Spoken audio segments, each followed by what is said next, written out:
And Jonathan, the Prime Minister is seeking to increase our climate credentials ahead of this meeting, and we've seen a flurry of announcements in recent days.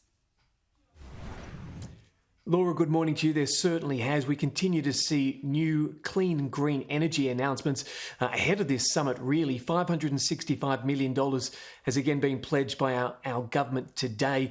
This time it's about international efforts, research and development, working on technology. It's a part of a $1.1 billion pre-budget cash splash over the past 48 hours.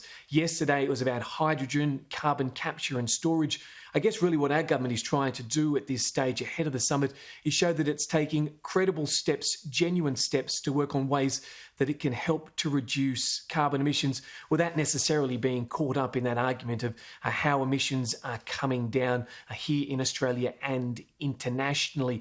We are also expecting at this summit the US President Joe Biden to announce a new climate target for the United States, a 50% reduction goal by the end of the decade. We spoke yesterday about the work that the United Kingdom is also doing. A spokesperson who we can show the viewers on the screen here has said when it comes to this that we think our colleagues in Australia recognise that there needs to be a shift. Now, we know that Scott Morrison has acknowledged that in some of his words over the past 24 hours. The world is moving to a new energy economy, a net zero economy when it comes to energy.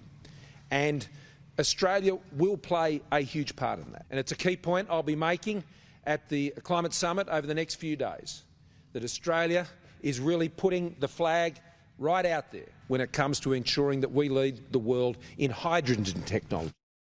But what matters here at the end of the day globally is outcomes. That's what counts, Fran, because that's how you make sure that you don't see rising temperatures. You've got to deliver the outcomes. Now, on that, Australia is a world beater. We are seeing Australia has beaten New Zealand, Canada, France, the United States, and many other countries. Now, the UK Ambassador Vicky Treader was on Sky yesterday evening. She makes the very important point, a point that a number of people have been making in regards to this climate debate for some time, that what investors desperately need is certainty. And she gives that great quote of what they want is real skin in the game. Certainly what business and industry wants is certainty.